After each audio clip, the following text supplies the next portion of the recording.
Hello and welcome back. I'm Jack B. Flippin, and we are on Mission Loaded Gaming here in Starship EVO with Matejkar talking about his expansions community faction of the Empire.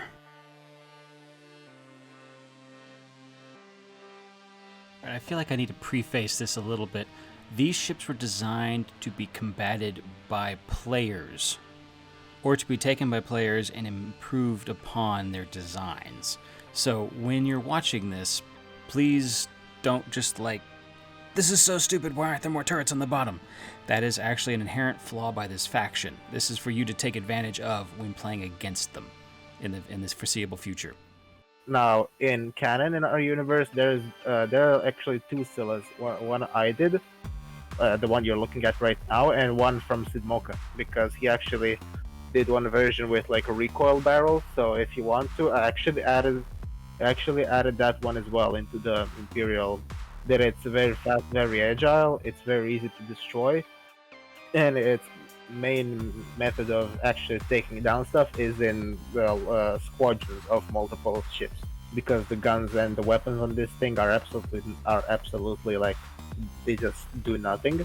The job of this thing is to just overload point defense systems of your enemy by sheer numbers. The Reaper class assault ship, although it's basically a bomber, you can call it a bomber if you wish. It takes the role of a bomber. It has no shield. It's tankier than the Scylla, and it's quite maneuverable and quite fast for its size, and has quite a punchy main armament, which is like a bomb ejector. Next one is what is it called, the Sigma by Abu. I'm just gonna call that guy Abu, because there's no way I'm pronouncing that every time. Abudulu Cthulhu Zulu. So he did quite an amazing job following the Imperial looks and also making an improvement from the Scylla. So you can also say this is a canon ship. It's a new design. It showed up later in the war, so it's more of the now time versus past. So it's the more innovative fighter at the moment. Yeah, definitely. It also has like more than twice the firepower than the Scylla, and also it's pretty much just as fast and just as maneuverable. Now this, okay. Now this is by Sidmoka. Let me just see. It's an Imperial dropship. It's actually shielded. It has decent armor. I flew it once, and from what I remember, it has, for its size, average dynamics, I would say. So yeah, it's armed with two standard Gatling guns, and can carry or one heavy fighter, or can carry about one tank on the bottom. Now tanks are not a thing here yet. Those here. So that's for carrying vehicles. That's why it's a dropship. Or technically, one of these can like literally jump to a system, carry one or two fighters, and that's it. Now this bad boy, this is the second ship I ever built in the game, and I think it definitely shows its age by the. It just needs to be resurfaced a bit. Yeah, to be honest, I think I actually updated it, but not on the workshop, so I need to do that. Basically, that's the Hawk class gunboat. It's armed with four quite powerful laser cannons and two dual laser turrets, fire support, and durability and maneuverability for its size. Basically, a decent all-arounder. And it's also a non-faction ship as well, so maybe add that by that what it's called, Legion Fleetworks shipyards. Yes. So this is I believe the first ship I built with Sidmoka together. This is the Spearpoint class reconnaissance cruiser. If I were to compare this to Star Wars universe, this would be like the Vindicator or the Immobilizer heavy cruiser. It's 100 meters long. It's armed with 6 dual Imperial laser cannons. So for its size, it doesn't pack that much of a punch. The turrets are quite well placed, so it's easy to focus, but the guns are quite conveniently placed, and it can actually do decent damage if the target is straight ahead. Basically, I made it like it's able to detect stealth ships, so that's useful in the fleet. This is the Razor class corvette. It's basically like the main battle corvette of the Empire.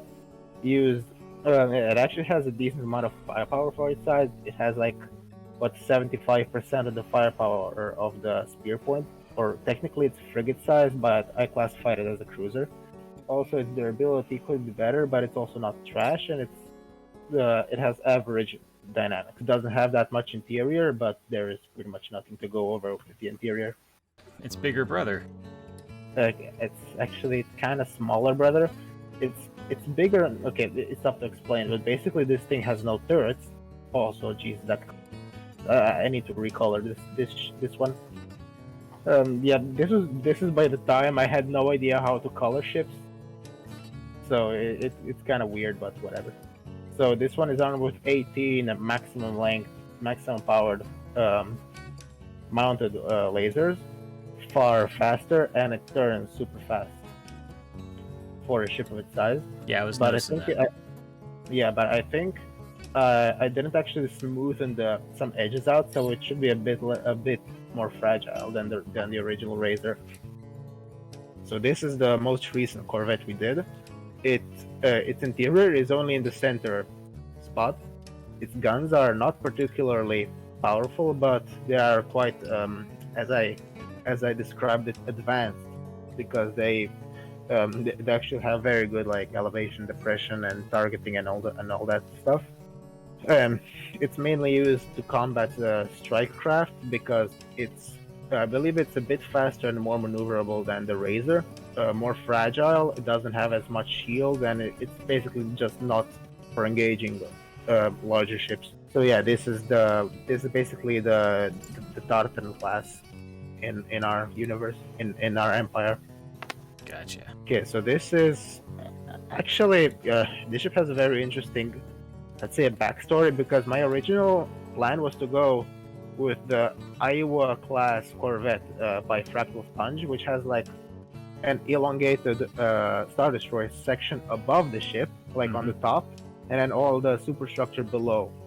And I completely messed it up, but to be honest, I actually like this. I actually like this. So yeah, it's also armed with 6 dual weapons, which is the same as the spear point, but considering this one is like a couple of meters shorter, it's actually like a patrol frigate. I'd say that it has decent firepower for its size. Also, as I described, it's made to just patrol systems. It's basically like the Arquitans, but for this empire.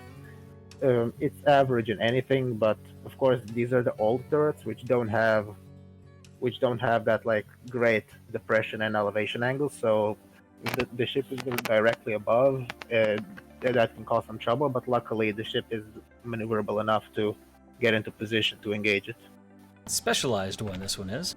So this is the Harbinger class. It's basically made to be a kind of like a glass cannon, because all of its larger weapons are focused on the front, and there are 4 large maximum length and maximum powered beam weapons, laser weapons, which are just made to punch holes through ships from further away.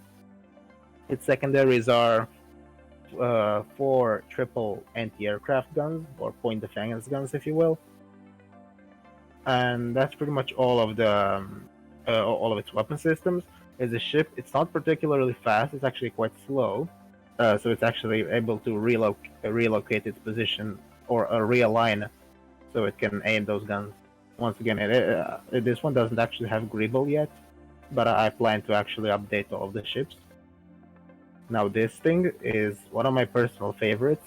This is the Aggressor class cruiser. It's made basically like my first ship ever, like the Victoria class cruiser, but that one is made to be more against smaller capitals and strike craft, while this one is made like right to engage other capital ships, as it has 10 dual laser cannons, so it packs quite a punch with its guns, and it also has a small super laser at the nose, which is good for just taking out the shields of enemy ships. Nice little spinal mount. Ooh. And if you actually go inside, like turn on F5 so you can no-clip. If you actually go inside, I made like an entire small like section. You can see like an entire like control, like an entire like control room for it.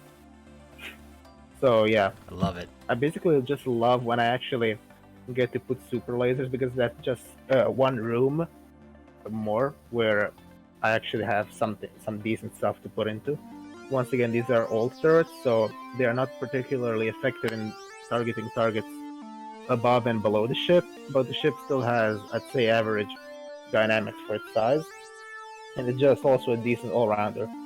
And basically, these are the main backbones of fleets when equalizers are not around.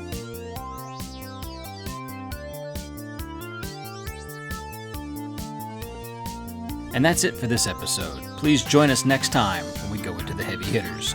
If you'd be interested in joining us for this project, please hit up the Discord description below. Thank you very much. And I'm Jack. Fly reckless.